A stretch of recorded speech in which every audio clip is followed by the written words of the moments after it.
That is Antiphon the Sophist, the lost philosopher who exposed society's biggest illusions.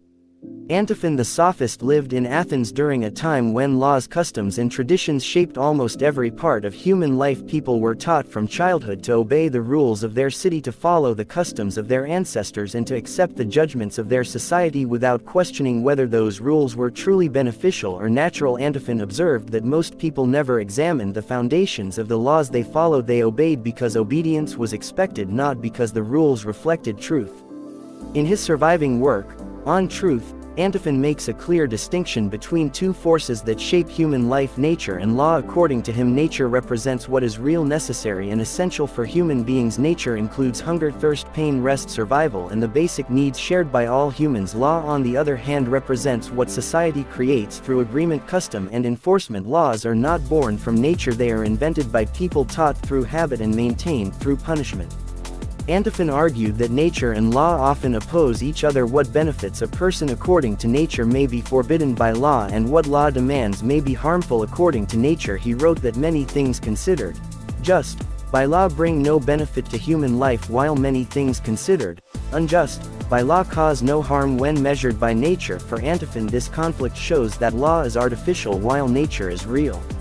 He explained that when a person follows nature, they act freely and without inner conflict. Nature does not punish a person for seeking what is necessary for their well-being. Nature does not require a person to hide their actions. Nature does not demand that a person suffer for the sake of appearances, but law does. Law punishes actions even when they cause no natural harm. Law forces people to hide what is natural in order to avoid consequences. Law demands obedience even when obedience brings pain.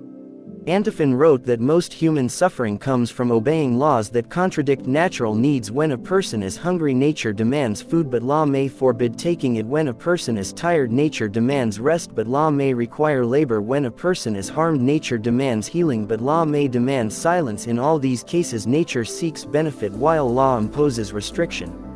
In another fragment, Antiphon states that human beings share the same nature regardless of their social status, origin, or identity. All humans breathe the same air, feel the same pain, and require the same basic needs. He argued that distinctions created by law, such as citizen and foreigner, noble and common, free and enslaved, have no basis in nature. These distinctions exist only because societies create them. According to nature, all humans are equal in their needs and vulnerabilities.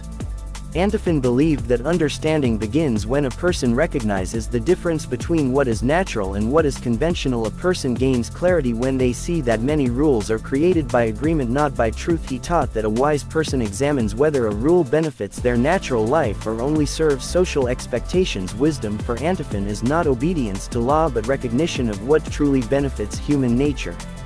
He also wrote that people often harm themselves by trying to appear just according to law while secretly acting according to nature. This creates inner conflict. A person who tries to satisfy law and nature at the same time lives in tension, but a person who understands the difference between the two can choose actions that preserve their well-being without unnecessary suffering. In his fragments on Concord, Antiphon emphasized that harmony among people comes from recognizing their shared nature. When people understand that others feel the same pains and desires, they are less likely to harm one another. He argued that harming another person ultimately harms oneself because it disrupts the natural balance that all humans depend on. Concord or harmony is achieved not through strict obedience to law but through understanding the natural equality of human beings. Antiphon's surviving works present a consistent message. Nature is the true measure of what is beneficial, while law is a human invention that often conflicts with natural needs. A person lives more truthfully when they follow nature and more painfully when they follow rules that contradict it. Real wisdom is the ability to distinguish between what is necessary and what is imposed, between what is real and what is constructed. This is the philosophy preserved in Antiphon's fragments, a clear separation between natural truth and social convention, an understanding of the shared nature of all human beings, and a recognition that much of human suffering comes from obeying rules that do not align with natural reality.